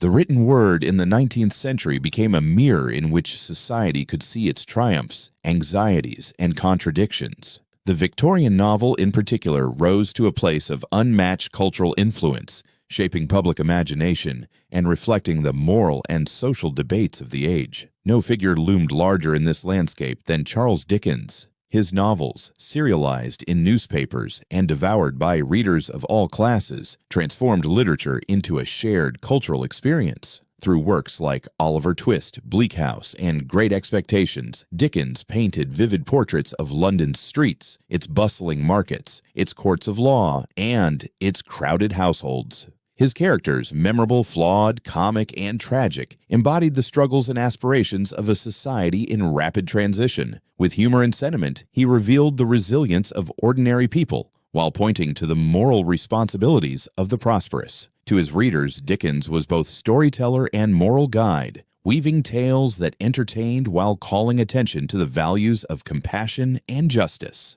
Alongside him stood William Makepeace Thackeray, whose Vanity Fair offered a different lens on Victorian life. Where Dickens appealed to the heart, Thackeray appealed to irony. His narratives exposed the vanity, ambition, and hypocrisy of high society, turning satire into a form of truth-telling. Thackeray's sharp observations captured the glitter and emptiness of social climbing, reminding readers that wealth and status were not always accompanied by virtue. In his works, the Victorian obsession with respectability was revealed to be both admirable and fragile, a performance as much as a principle. The Brontë sisters brought yet another voice to the chorus. Charlotte, Emily, and Anne, writing from the quiet parsonage at Haworth, created novels that delved into the depths of human passion and individuality. Charlotte's Jane Eyre explored the tension between morality and desire, between independence and duty. Emily's Wuthering Heights defied convention with its stormy portrayal of love and revenge on the Yorkshire moors.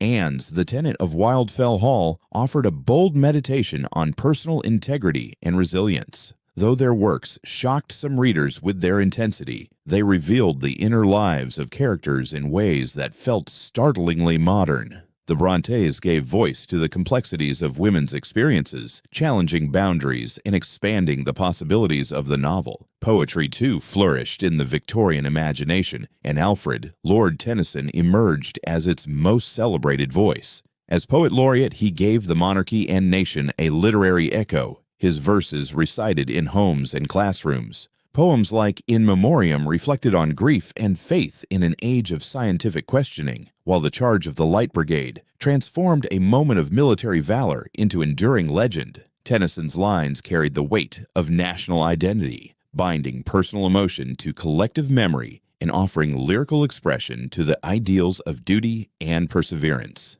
Together, these authors turned literature into a forum for national reflection. Their stories and verses were more than entertainment. They were instruments of social awareness, moral inquiry, and cultural pride. Through Dickens, readers encountered the struggles of the common man. Through Thackeray, the vanity of ambition. Through the Brontës, the power of passion and individuality. Through Tennyson, the resonance of national destiny. Literature became a mirror that revealed both the splendor and the unease of an empire at its height. In the great libraries and parlors of Victorian Britain, novels and poems circulated as widely as newspapers and sermons. They were read aloud in family circles, debated in clubs, and quoted in Parliament. The reach of literature was extraordinary, binding together a society divided by class and geography in a shared narrative. Through the written word, the Victorian world told stories about itself, sometimes comforting, sometimes unsettling, always illuminating. Yet the story of the Victorian age was not written in words alone. If novels and poems gave voice to its hopes and anxieties, it was science and technology that gave them momentum, turning ideas into discoveries and reshaping the very fabric of daily life. If literature gave voice to the Victorian spirit, science and technology gave it momentum. The 19th century was a time when discovery and invention seemed to unfold at a breathtaking pace, reshaping not only Britain, but the very way humanity understood its place in the world. To live in the Victorian age was to stand on the threshold of modernity, where new knowledge illuminated old mysteries and fresh inventions shrank the distances of the globe. Foremost among the scientific figures of the age was Charles Darwin. With the publication of On the Origin of Species in 1859, Darwin challenged long-held views of nature and creation. His theory of evolution by natural selection suggested that life on Earth was not fixed but constantly adapting, shaped by struggle and change over immense spans of time. The book provoked intense debate, pitting science against traditional belief, yet it also captivated a generation hungry for explanation. For many Victorians, Darwin's ideas redefined humanity's relationship to nature, sparking questions that would ripple far beyond biology into philosophy, theology, and even politics. In the realm of physical science, Michael Faraday stood as a figure of inspiration. From humble beginnings, he rose to become one of the most brilliant experimentalists of the century. His work on electricity and magnetism laid the foundations for technologies that would transform daily life. Faraday's discoveries in electromagnetic induction pointed the way to the electric motor and generator, the unseen forces of nature harnessed into practical power. His lectures, accessible to the public as well as to scientists, turned him into a cultural icon, proof that knowledge could be both profound and popular. James Clerk Maxwell carried these insights further, weaving them into a unifying vision. His equations, published in the 1860s, revealed that electricity, magnetism, and light were manifestations of a single underlying field. In their elegance, Maxwell's equations stood alongside Newton's laws as a monument of scientific thought. Though their full significance would only be realized in the 20th century, they opened the door to radio, telecommunications, and much of modern physics. To Victorians, Maxwell's work symbolized the age's belief that the universe could be comprehended through reason, order, and mathematics. Alongside these giants of theory, practical invention transformed the texture of everyday life. The telegraph stitched together the far-flung empire with lines of copper wire, messages flashing across continents and under oceans. What had once taken weeks could now be conveyed in minutes. Diplomacy, trade, and family correspondence alike were reshaped by the click of a key and the hum of electric current. For the first time, the world felt connected in real time, and Britain, with its engineers and companies, stood at the center of this network.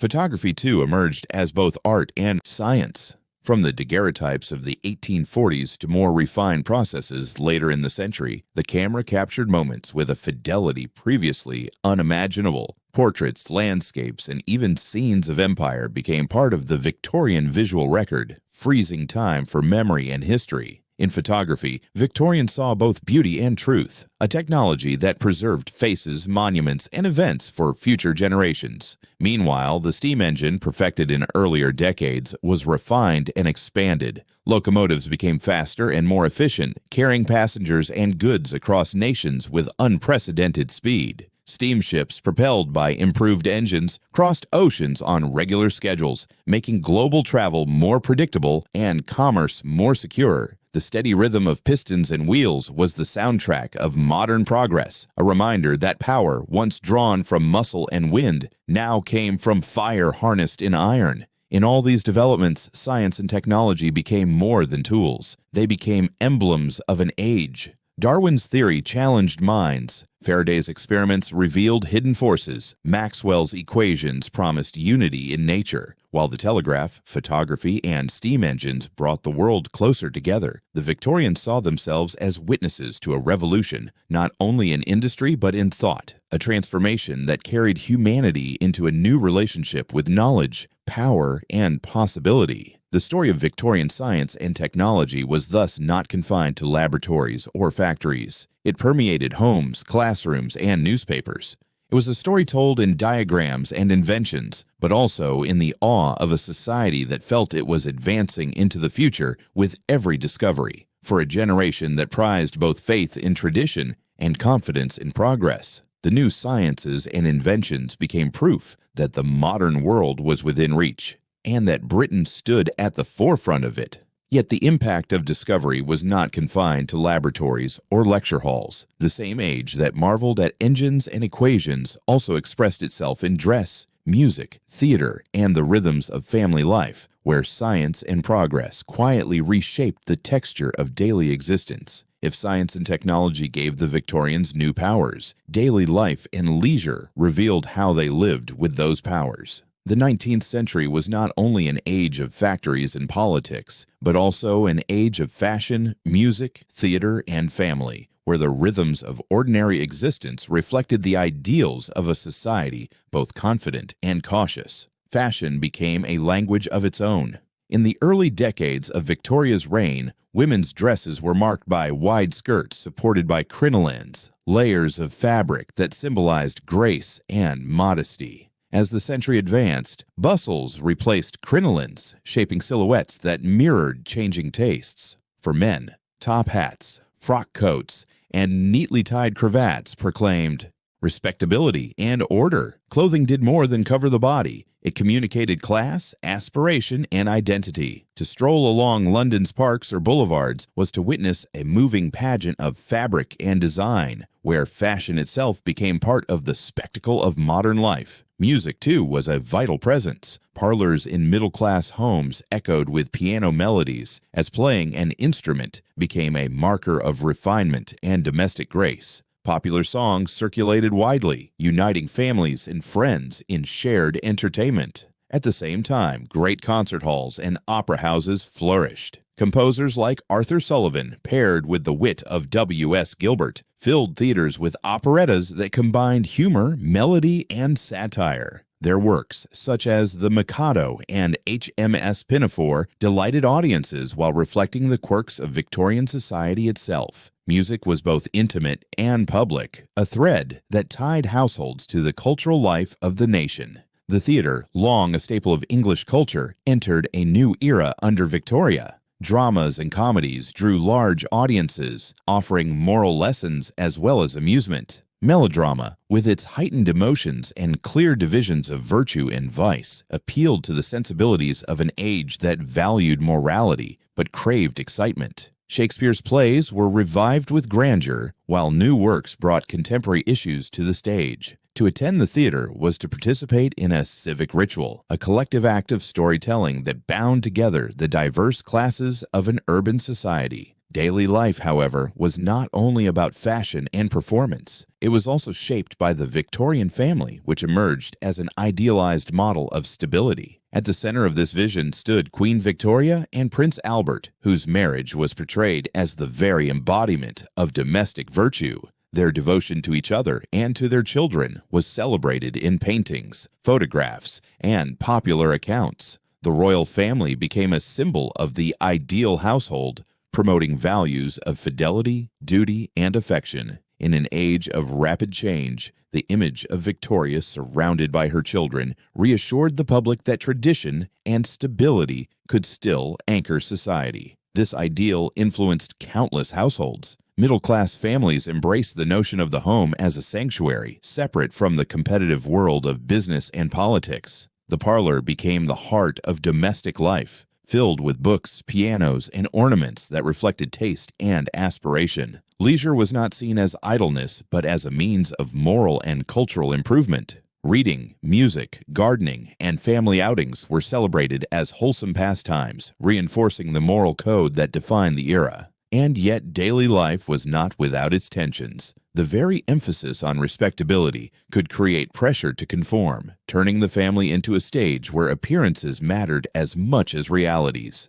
Fashion, music, and leisure were ways of expressing identity, but they also revealed the anxieties of a society negotiating between tradition and change. To be Victorian was to balance the weight of duty with the desire for pleasure, the seriousness of morality with the joy of entertainment. In this balance, the Victorians found their rhythm. Their fashions and theaters, their music and family ideals were not mere diversions, but expressions of a culture that sought harmony in the midst of transformation. Just as Gothic spires and iron palaces proclaimed the grandeur of the age, so too did the piano in the parlor, the bustle in the street, and the laughter in the theater. Together, they formed the texture of everyday life, revealing that the Victorian era was as much about how people lived and enjoyed themselves as about how they built, governed, and discovered. Yet beneath the elegance of parlors and the gaiety of theaters, another reality pressed in, one of smoke, sickness, and relentless work. For the same age that celebrated fashion, music, and family harmony also struggled with the darker consequences of industrial progress, shadows that would haunt the heart of Victorian modernity. The achievements of Victorian industry dazzled the world, but behind the gleaming machines and expanding railways lay a darker reality. Progress, while celebrated, came with a cost, and many contemporaries were quick to observe that the industrial age cast long shadows over everyday life. It was a world of contrasts, where invention and prosperity coexisted with pollution, illness, and the weariness of unrelenting work. In the great cities, the air itself became a visible marker of transformation. Smoke from coal-fired factories and household chimneys hung thick above the streets, turning daylight dim and settling in soot on windows and clothing. London, Manchester, and Birmingham grew rapidly, their skylines bristling with chimneys that proclaimed industrial success, but also cloaked entire districts in haze. For some Victorians, this smoke was a badge of prosperity. For others, it was a symbol of the price paid for progress. Writers and artists described the atmosphere as oppressive, a veil that blurred the distinction between day and night. Pollution was not confined to the air. Rivers that had once sustained communities became carriers of waste. The Thames in mid-century was notorious, its waters choked with refuse from homes and industries alike. The Great Stink of 1858, when hot weather intensified the river's foulness, brought the issue quite literally to the doorstep of Parliament. Engineers like Joseph Bazalgette responded with grand designs for modern sewers, an ambitious project that symbolized the determination to confront the unintended consequences of industrial growth. But until such reforms took hold, the urban environment remained fraught with hazards. Disease was a frequent companion of industrial life. Cholera swept through cities in waves, claiming thousands, before advances in public health brought it under control. The crowded housing of rapidly growing towns, rows of brick terraces built in haste to accommodate workers, provided fertile ground for outbreaks. Physicians and reformers began to recognize the link between sanitation and health, urging improvements that would gradually transform public policy. Yet for many years, illness was a constant reminder that prosperity did not guarantee well-being.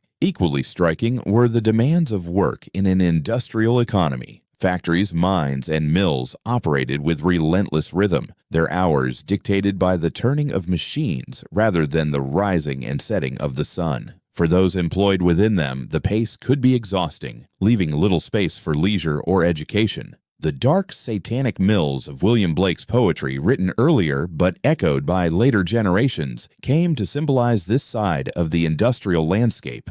Buildings that represented both the triumph of human ingenuity and the weight of unending labor. They stood as monuments to progress, yet also as reminders of the strain it imposed. The image of these mills haunted the Victorian imagination. To walk through an industrial district was to hear the ceaseless hum of machinery, to see rows of workers streaming in and out at appointed hours, and to feel the sense of time regimented by the clock, rather than by nature. For reformers and poets, the mills became shorthand for the loss of freedom and beauty in the face of mechanical order. For industrialists, they were engines of prosperity, the very foundation of Britain's global power. This duality lay at the heart of Victorian modernity, the pride of progress alongside the unease it generated. Yet even as these shadows darkened the industrial landscape, they spurred new thinking. Urban planners, engineers, writers, and politicians debated how to address pollution, disease, and overwork. Campaigns for clean water, better housing, and reasonable conditions gained momentum, creating a tradition of reform that would shape the century to come. The dark side of industrialization, in this sense, was not only a problem, but also a catalyst, forcing society to grapple with the meaning of progress and the responsibilities it demanded. The Victorian age, then, was never a simple tale of triumph. It was an era of contrasts, of gleaming exhibitions and smoke-filled skies, of technological marvels and polluted rivers, of confident expansion and lingering anxieties. The shadows of industrialization gave the period much of its drama, for they reminded Victorians that greatness was inseparable from challenge, and that the pursuit of progress was always accompanied by questions about what it meant to live well in the modern world. But the burdens of progress were not confined to Britain's own cities and mills. The same tensions between prosperity and disruption, pride and unease, echoed across the empire, where railways, schools,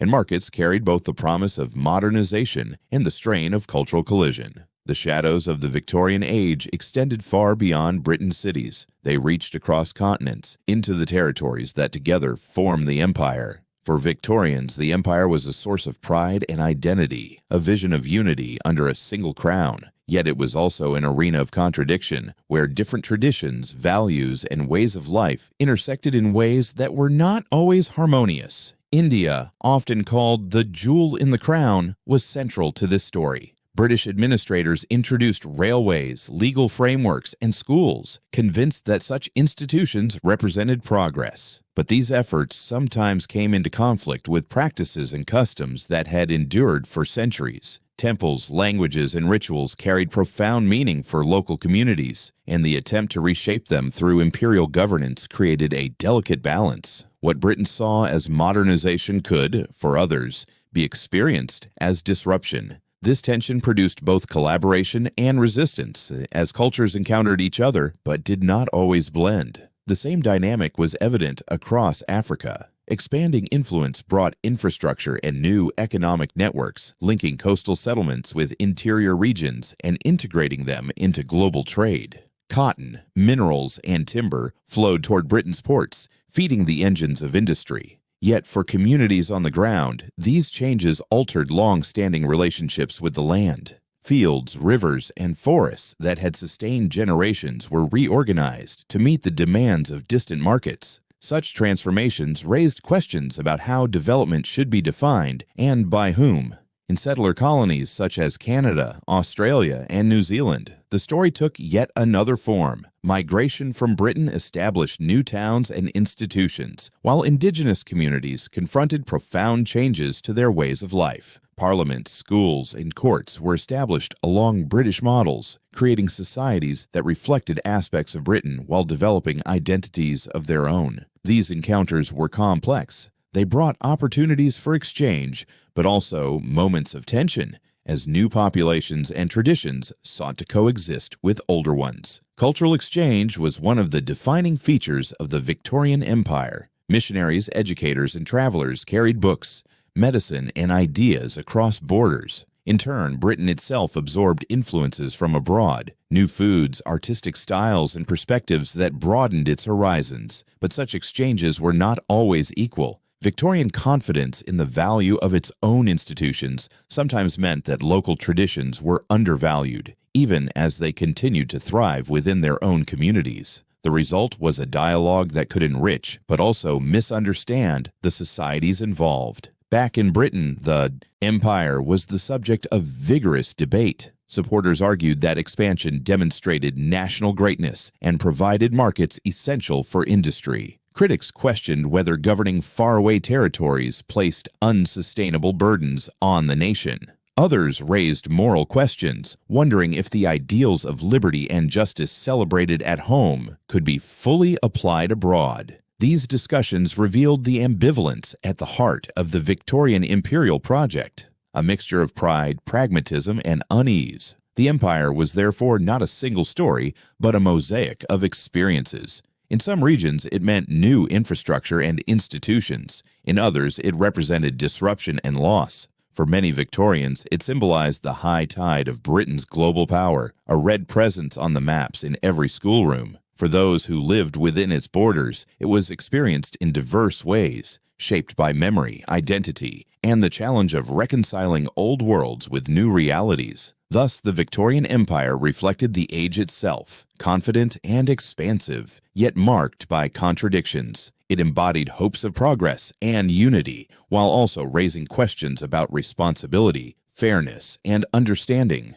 In its grandeur and in its tensions, it was a reminder that history's greatest achievements often come with complexities that cannot be ignored. Yet even as Britain projected its power abroad, the greatest challenges were not only found in distant lands, but also within the hearts and minds of its own people. The contradictions of empire mirrored deeper struggles at home, where Victorians grappled with questions of faith, reason, and the meaning of progress in an uncertain age. If the empire raised questions of power and responsibility abroad, within Britain itself another crisis unfolded, less visible than pollution or politics, but no less profound. It was a crisis of the spirit, a clash between faith and reason, tradition and inquiry, certainty and doubt. The Victorians were heirs to a Christian moral framework that had guided Europe for centuries, yet they were also witnesses to discoveries that seemed to unsettle the very foundations of belief. At the center of this conflict was the challenge posed by science. The publication of Charles Darwin's On the Origin of Species in 1859 was more than a scientific event.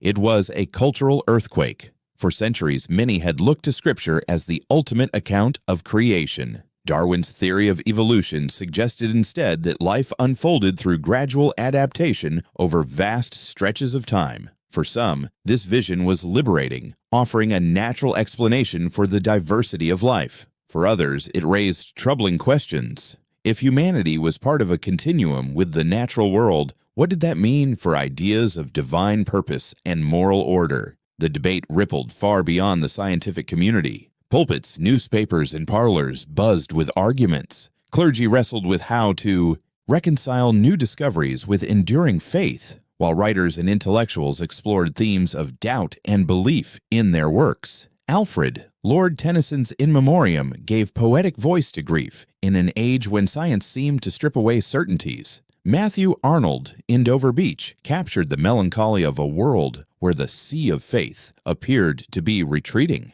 The Victorian mind, once confident in progress and moral order, now found itself haunted by questions that could not be easily answered. This unease deepened in the closing decades of the century. Industrialization had delivered prosperity, but also urban alienation. The empire promised unity, but also revealed contradiction. Science had illuminated mysteries, but in doing so, had left others unresolved. Out of this tension grew new philosophies that reflected both hope and despair. Pessimism gained ground among thinkers who saw the weight of modern life as overwhelming.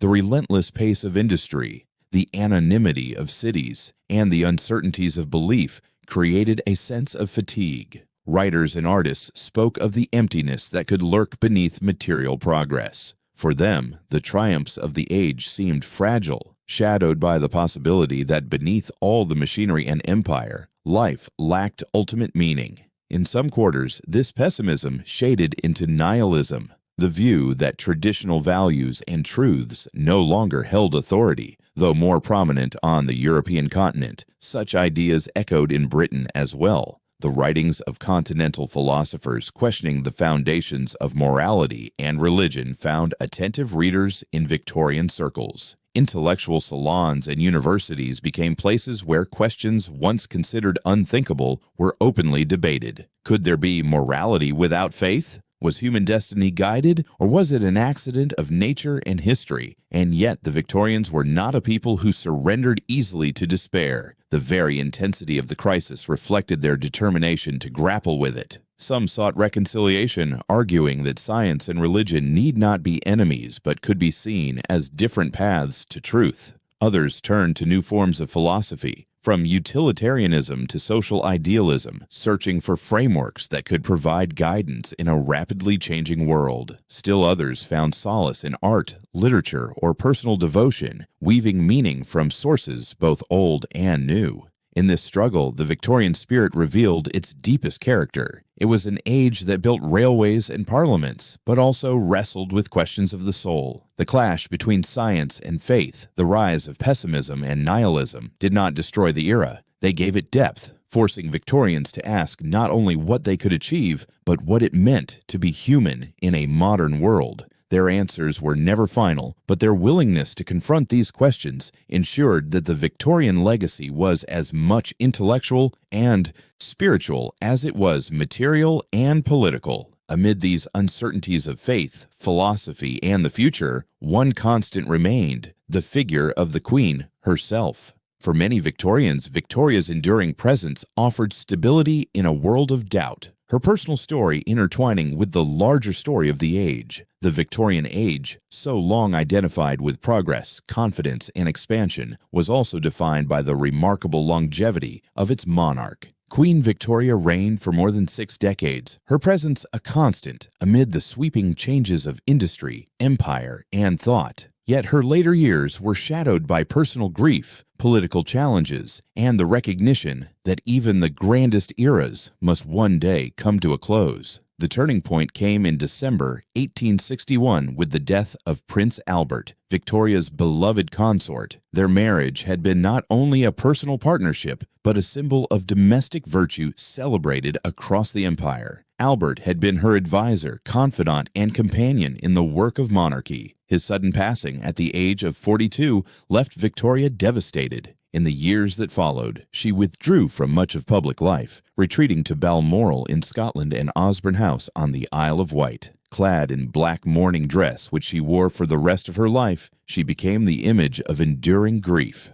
To her subjects, she was the widow of Windsor, a sovereign cloaked in sorrow, yet bound to duty. The sight of a monarch in perpetual mourning created both sympathy and unease. Some admired her fidelity and saw in her grief the depth of devotion, while others worried that her absence from ceremonial life weakened the monarchy itself. Ministers and newspapers urged her to resume her public role, Yet even in her seclusion she remained engaged, corresponding tirelessly with her government and following affairs of state with determination. Over time, she returned gradually to public life, though never with the same vitality as in the years she shared with Albert. As the century advanced, she became less the youthful queen of 1837 and more a matriarchal figure whose endurance itself symbolized stability. Statues rose in her honor across Britain and throughout the dominions. Her likeness appeared on coins, portraits, and stamps, circulating daily through the lives of her subjects.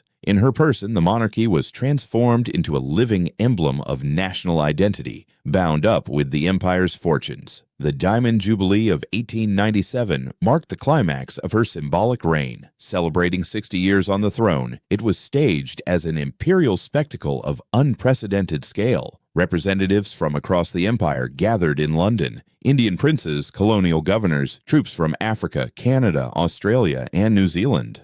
The city was adorned with triumphal arches and banners. Processions filled the streets with color and pageantry, and the queen, frail but resolute, rode in an open carriage through cheering crowds. For Britons, the Jubilee was not only a celebration of longevity, but a declaration of power. At its zenith, the empire encompassed nearly a quarter of the world's land and population. London was the commercial and financial capital of the globe, and the Royal Navy ruled the seas. For one luminous moment, it seemed as though Britain's greatness stood beyond challenge. Yet beneath the grandeur, signs of change were already visible. Germany, newly united, was emerging as a formidable industrial and naval power. The United States, after its Civil War, was advancing rapidly in commerce, technology, and influence. Britain remained dominant, but the 20th century was already stirring, and its supremacy would soon be contested. The Jubilee, in retrospect, was both a high watermark and a threshold, a celebration that also marked the beginning of a more uncertain era. Victoria's final years were shaped by frailty, but also by reconciliation. Her seclusion had lessened, her popularity had returned, and she became less a political figure than a grandmotherly presence. She was affectionately called the grandmother of Europe, for her children and grandchildren were married into nearly every royal house of the continent, weaving a web of dynastic ties that symbolized both her personal influence and Britain's central role in Europe.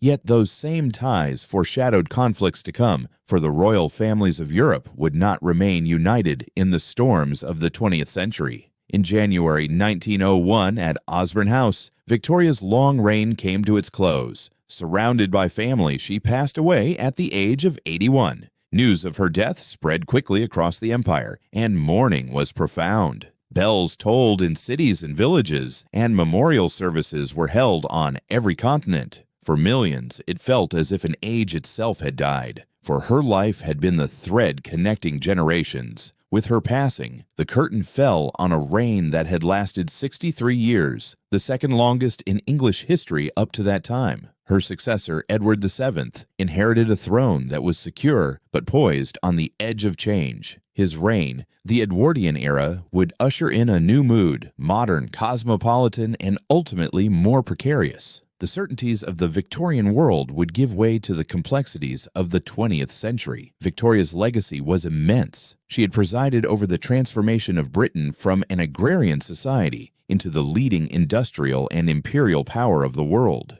Her reign encompassed sweeping political reforms, advances in science and culture, and the expansion of an empire that reshaped global history. She had been a queen, a widow, a mother, and an icon, her image etched into monuments, literature, and memory. Her era bore both triumphs and shadows, poverty in the cities, contradictions in colonial rule, conflicts of faith and doubt. But through it all, her endurance turned her reign into a symbol of resilience. To her people, she represented duty, stability, and continuity in an age of constant change. When Queen Victoria died in 1901, she left more than an empty throne. She left a world that bore her name, a world shaped by her presence and her times. The Victorian age, with all its grandeur and contradictions, closed with her passing, yet its imprint remained indelible. She stood as one of the most enduring monarchs of history, a sovereign whose life mirrored the rise, the challenges, and the legacy of Britain at the height of its power. With the passing of the Queen, it was not only a life that ended, but a chapter of history itself. Her death invited contemporaries and later generations alike to reflect on what the Victorian age had truly meant, its triumphs, its contradictions, and its lasting imprint on the modern world. When Queen Victoria's long reign ended in 1901, it was not only a monarch who departed, but an era. Her death seemed to close the book on a century of extraordinary change, a time when Britain had risen to a position of unparalleled global influence. Yet even as the Edwardian era began, the memory of Victoria's age lingered, heavy with meaning, myth, and contradiction. To speak of the Victorian age was to speak of a world both familiar and distant, a world whose achievements and anxieties continued to shape the generations that followed. Historians have long debated how to define that world. To some, it was an age of triumph, when Britain led the world in industry, science, and empire. Railways stitched together nations, telegraphs shrank distances, literature and art flourished, and the monarchy itself stood at the center of a confident national identity. The Great Exhibition of 1851 and the Diamond Jubilee of 1897 seemed to capture the essence of Victorian pride, a belief that progress was inevitable and that Britain's destiny was global, but others have emphasized the shadows. Beneath the grandeur of exhibitions and parades lay the realities of crowded cities, polluted rivers, and restless colonies. The very progress Victorians celebrated often carried unforeseen consequences, social strains, spiritual doubts, and the challenges of reconciling tradition with innovation. The phrase Victorian morality has been remembered not only for its ideals of family and duty, but also for the tensions between public respectability and private struggles. In the 20th century, the image of Victoria's age shifted again. For some, it became a symbol of stability, a golden age of certainty before the upheavals of 2 world wars. For others, it represented complacency, a society too confident in its own destiny to see the storms on the horizon. The same empire that had once been celebrated as a source of pride later came to be re-examined as a source of complexity and contradiction. Its legacy felt far beyond Britain's shores. Yet it would be too simple to reduce the Victorian age to triumph or failure alone. Its power lies in its duality. It was an age of great confidence, yet also of great questioning. It produced railways, factories, and global trade, but also poetry, novels, and philosophies that wrestled with the meaning of those very changes. It was an era of expansion, but also of introspection, an age in which the world was remade and in which people asked what it meant to live in that remade world. In memory, Queen Victoria herself remains inseparable from this legacy. The young woman who ascended the throne in 1837 became, over 6 decades, the matriarch of a global empire. Her name gave itself to an age, a rare distinction in history. Even today, the word Victorian evokes a rich tapestry of associations: architecture with pointed arches and iron frames, novels filled with crowded streets and memorable characters, moral codes, scientific revolutions, and the vast expanse of empire. The age has never been forgotten because it captured both the hopes and the contradictions of modernity itself. As the 20th century unfolded, the world that Victoria had known dissolved into new forms, yet her era continued to exert fascination. Historians, writers, and filmmakers returned again and again to its dramas, its innovations, and its dilemmas. To remember the Victorian age is to confront the origins of the modern world, its industries and empires, its families and philosophies, its faith and its doubts. Thus, the story of the Victorian age ends not with the Queen's death alone, but with the enduring presence of her world in history and imagination. It was an era of grandeur and contradiction, of light and shadow, of soaring ambition and haunting uncertainty. Above all, it was a reminder that progress and tradition, certainty and doubt, triumph and challenge are never far apart. To speak of Victoria is to speak of a century that continues to live, not only in monuments and archives, but in the very questions we still ask about what it means to move forward, to lead, and to endure.